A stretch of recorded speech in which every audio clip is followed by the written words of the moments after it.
स्कंद 10वा अध्याय 51वा. कालायवनाचे भस्म व मुचुकुंदाची कथा. श्रीशुक म्हणतात, श्रीकृष्ण मथुरा नगरीच्या मुख्य दरवाजातून उगवणाऱ्या चंद्राप्रमाणे बाहेर पडले. त्यांचे श्यामल शरीर अत्यंत देखणे होते. त्यांनी रेशमी पितांबर परिधान केला होता. त्यांच्या वक्षस्थळावर श्रीवत्स चिन्ह शोभून दिसत होते. गळ्यात कौस्तुभमणी झगमगत होता. लांब व पिळदार असे 4 हात होते. ताज्या कमळाप्रमाणे तांबूस नेत्र होते. नित्य आनंद ओसंडून वाहणारे, सुंदर गालांनी युक्त चमकणारी मकराकृती कुंडले असलेले त्यांचे सुंदर मुखकमल पवित्र हास्याने शोभत होते. त्यांना पाहून कालयवनाचाही निश्चय झाला की हाच पुरुष वासुदेव होय. कारण नारदांनी जी जी लक्षणे सांगितली होती, वक्षस्थळावर श्रीवत्साचे चिन्ह, 4 भुजा, कमलपुष्पाप्रमाणे नेत्र, गळ्यात वनमाला आणि अपार सौंदर्य, हे सर्व याच्याशी जुळणारे आहे. म्हणून हा दुसरा कोणी असू शकत नाही. यावेळी हा कोणतेही शस्त्र हातात न घेता पायीच निघाला आहे. तेव्हा आपण सुद्धा त्याच्याशी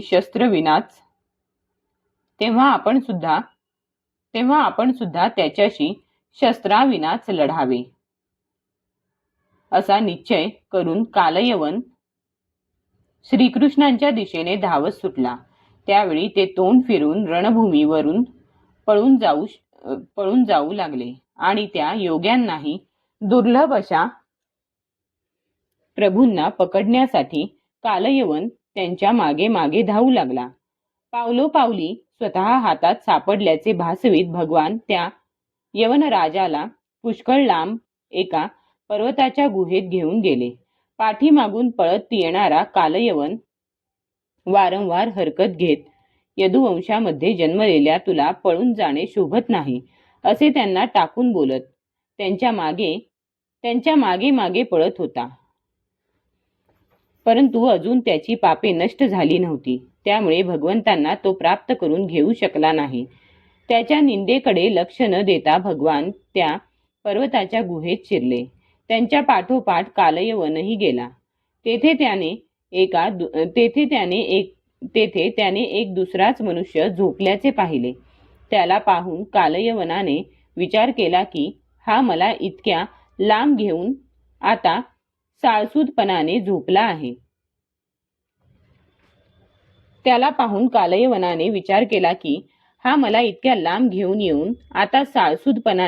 आहे. तो श्रीकृष्ण आहे असे वाटून त्या मूर्खाने त्याला जोरात एक लाथ मारली. तो पुरुष तेथे पुष्कळ दिवसांपासून झोपला होता. लाथेच्या तडाख्याने तो जागा झाला आणि हळूहळू त्याने आपले डोळे उघडले. इकडे तिकडे पाहत असतानाच जवळच तो कालयवन उभा असल्याचे त्याला दिसले. परीक्षिता, रागावलेल्या त्याची दृष्टी पडताच कालयवनाच्या शरीरातील अग्नी प्रज्वलित होऊन तो क्षणभरात जळून भस्मसात झाला. राजाने विचारले, ब्रह्मन, ज्याच्या केवळ दृष्टिक्षेपाने कालयवन जळून भस्म झाला, तो पुरुष कोण होता? तो कोणाचा पुत्र होता? त्याच्यामध्ये कोणत्या प्रकारची शक्ती होती? तो पर्वताच्या गुहेत जाऊन का झोपला होता?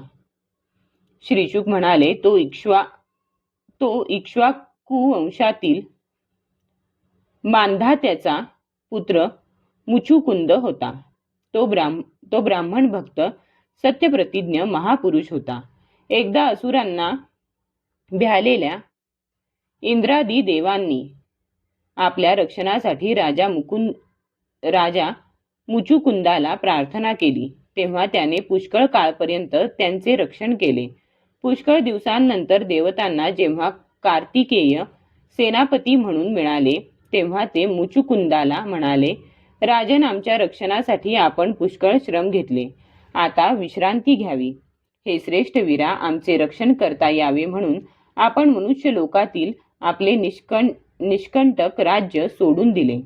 तसेच जीवनातील सर्व भोगांचाही त्याग केलात.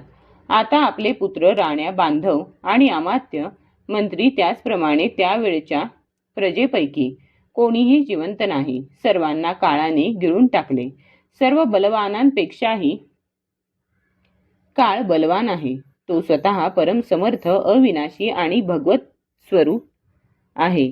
गवळी जसा जनावरांना आपल्या ताब्यात ठेवतो, त्याप्रमाणेच काळ सहजपणे सगळ्या प्रजेला आपल्या अधीन ठेवतो. राजा, आपले कल्याण असो. मोक्षाखेरीज आमच्याकडून कोणताही वर मागून घ्या, कारण मोक्ष देण्याचे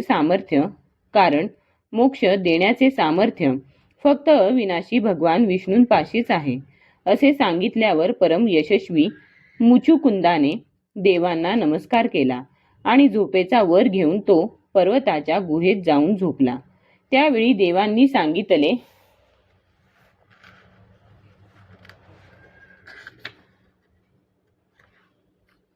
होते की, हे राजा, झोप घेत असताना जर एखाद्या अजाण माणसाने तुला मध्येच जागे केले तर तो तुझ्या दृष्टीस पडताच त्याच क्षणी भस्म होऊन जाईल.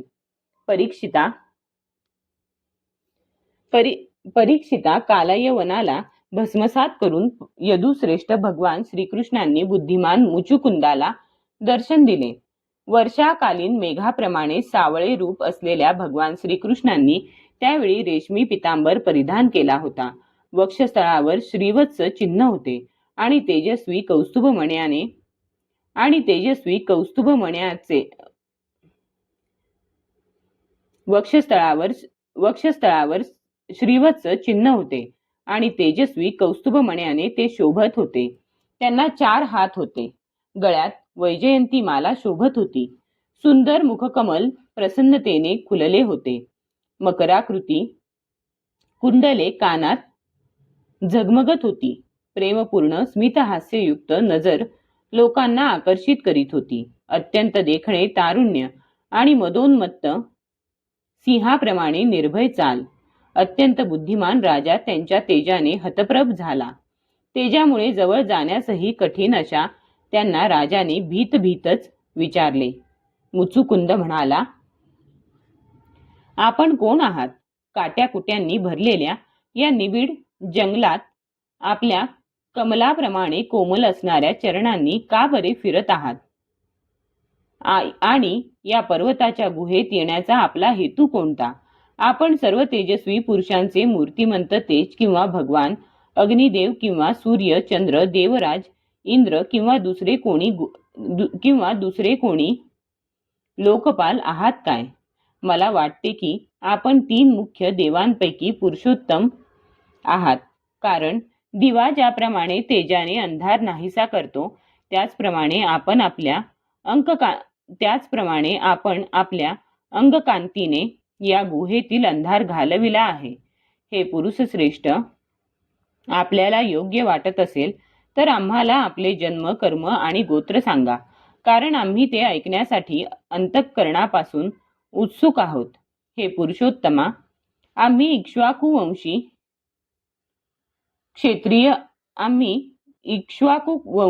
क्षत्रिय आहोत.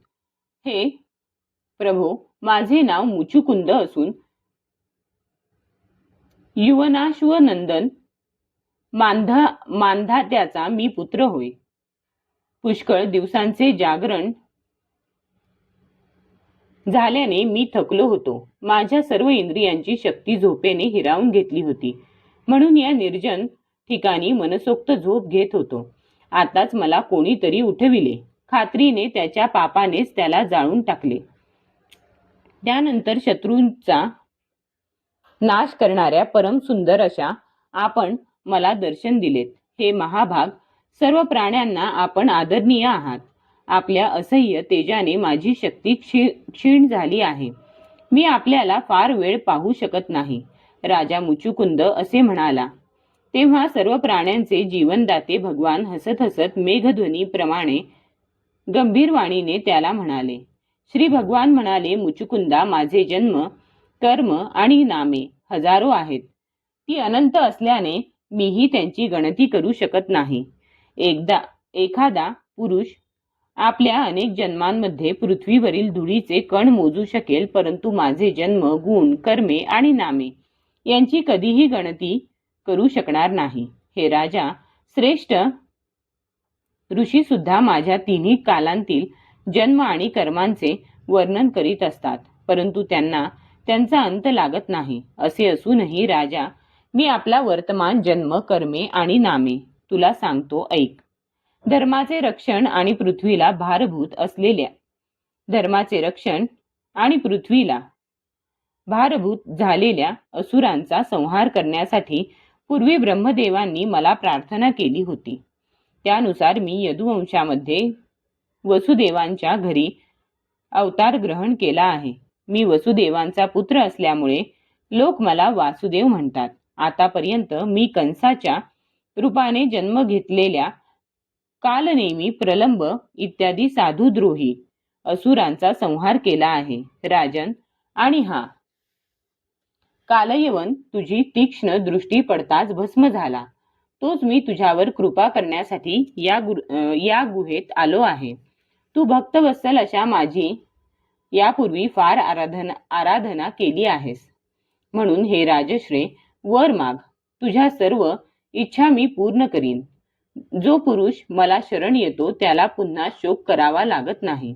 श्रीशुक म्हणतात, भगवान श्रीकृष्ण जेव्हा असे म्हणाले तेव्हा गर्गांच्या वाणीचे राजा मुचुकुंदाला स्मरण झाले आणि ते भगवान नारायण आहेत हे जाणून अतिशय आनंदाने त्याने भगवंतांच्या चरणांना प्रणाम केला आणि स्तुती केली. मुचुकुंद म्हणाला, हे प्रभो, जगातील सर्व प्राणी आपल्या मायेने अत्यंत मोहित होऊन राहिले आहेत. ते आपल्याला न भजल्याने अनर्थ होतो.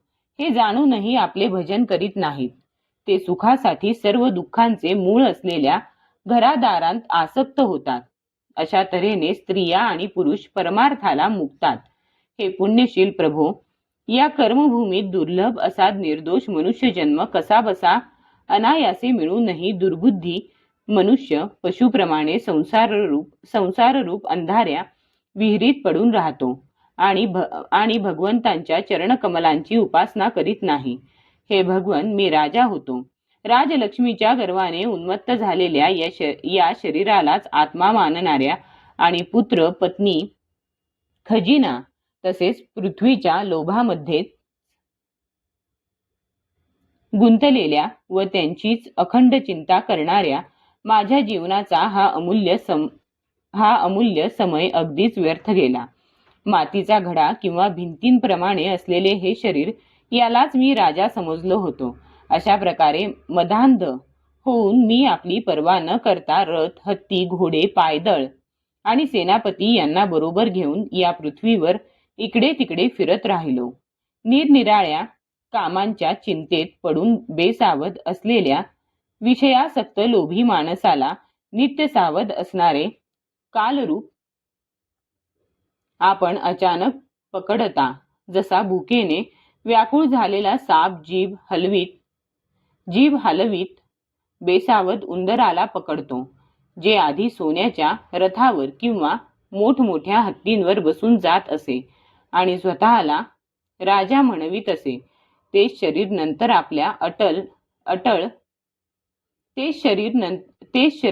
आपल्या अटळ काळामुळे विष्ठा, किडे किंवा राखेचा ढीग बनते. हे प्रभो, ज्याने सर्व दिशांवर विजय प्राप्त केला आहे आणि ज्याच्याशी लढणारा जगात कोणीही राहिला नाही, जो श्रेष्ठ सिंहासनावर बसतो आणि बरोबरीचे राजे ज्याच्या चरणांवर नम्र होतात, तोच पुरुष जेव्हा स्त्रियांकडे विषय सुख भोगण्यासाठी जातो तेव्हा तो त्यांच्या हातचे खेळणे बनतो. एखादा मनुष्य विषय भोगांचा त्याग करून पुन्हा आपण सम्राट व्हावे या इच्छेने दानादी पुण्ये, तपश्चर्या किंवा सत्कर्मे करतो, परंतु ज्याची तृष्णा वाढलेली असते तो कधीच सुखी होऊ शकत नाही. हे भगवंता, जन्म मृत्यूरूप संसाराच्या चक्रात भटकणाऱ्या जीवाची त्या चक्रातून बाहेर पडण्याची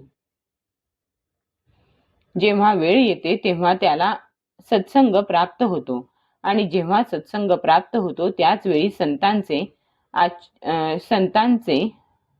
संतांचे आश्रय, कार्य, कारणरूप जगताचे एकमात्र स्वामी असलेल्या आपल्या ठिकाणी जीवाची बुद्धी स्थिर होते. भगवन, मी तर असे समजतो की आपण माझ्यावर कृपेचा वर्षाव केला आहे. कारण अनायासेच माझे राज्याचे बंधन तुटले. सज्जन, चक्रवर्ती, राजे सुद्धा वनात एकांतात तपसाधन करण्याच्या उद्देशाने जाऊ इच्छितात, तेव्हा तेही याच अनुग्रहाची प्रार्थना करतात. हे प्रभो, आपल्या चरणांच्या सेवे व्यतिरिक्त दुसरा कोणताही वर मला नको. कारण अनासक्त लोक सुद्धा फक्त त्याचीच प्रार्थना करीत असतात. हे भगवन, मोक्ष देणाऱ्या आपली आराधना करून कोणता शहाणा मनुष्य आपल्याला बांधणाऱ्या संसारातील विषयांचा वर मागेल बरे? म्हणून हे प्रभो, सत्वगुण, रजोगुण आणि तमोगुण यांच्याशी संबंध ठेवणाऱ्या सर्व कामना सोडून मी फक्त मायेशी किंचितही संबंध नसलेल्या गुणातीत अद्वितीय चित्स्वरूप परमपुरुष अशा आपणास शरण आलो आहे. भगवन, अनादी काळापासून मी या जगात आपल्या कर्मफळांच्या भोगाने त्रस्त झालो आहे. पुन्हा त्यांच्या वासनांनी तप्त झालो आहे. माझ्या इंद्रिय रूप 6 शत्रूंची हाव कधीही संपत नाही. त्यामुळे मला क्षणभर सुद्धा शांती मिळत नाही. म्हणून आत्मज्ञान करून देणाऱ्या हे प्रभो, आता मी आपल्या निर्भय, सत्यस्वरूप आणि शोकरहित चरणकमलांना शरण आलो आहे. आपण माझे रक्षण करा. श्रीकृष्ण म्हणाले, हे सार्वभौम महाराजा, तुझी बुद्धी अतिशय पवित्र आणि उच्च कोटीची आहे. मी तुला वर देण्याचे वारंवार प्रलोभन दाखविले तरी सुद्धा ती कामनांनी चळली नाही. मी तुला जे वर देण्याचे प्रलोभन दाखविले ते फक्त तुझ्या निश्चयाची परीक्षा घेण्यासाठी. माझे जे अनन्य भक्त असतात त्यांची बुद्धी कामनांमुळे कधीही सैरभैर होत नाही. जे लोक माझे भक्त नाहीत ते प्राणायाम इत्यादी साधनांनी मला वश करण्याचा कितीही प्रयत्न करोत, त्यांच्या वासना क्षीण होत नाहीत आणि हे राजन, त्यांचे मन विषयांसाठी पुन्हा उचल खाते. तू आपले मन माझे ठिकाणी लाव आणि खुशाल पृथ्वीवर राहा. तुझी अखंड भक्ती नेहमी माझ्या ठिकाणी राहो. क्षत्रिय धर्माचे आचरण करते वेळी तू शिकार इत्यादी करताना जो पुष्कळ प्राण्यांचा वध केलास, त्याचे पाप आता एकाग्र चित्ताने माझी उपासना करीत तपश्चर्येने धुवून टाक. राजन, पुढच्या जन्मी तू ब्राह्मण कुळात जन्माला येशील आणि सर्व प्राण्यांचा परम सुहृद होशील आणि मला परमात्म्यालाच प्राप्त होशील. अध्याय 51 समाप्त.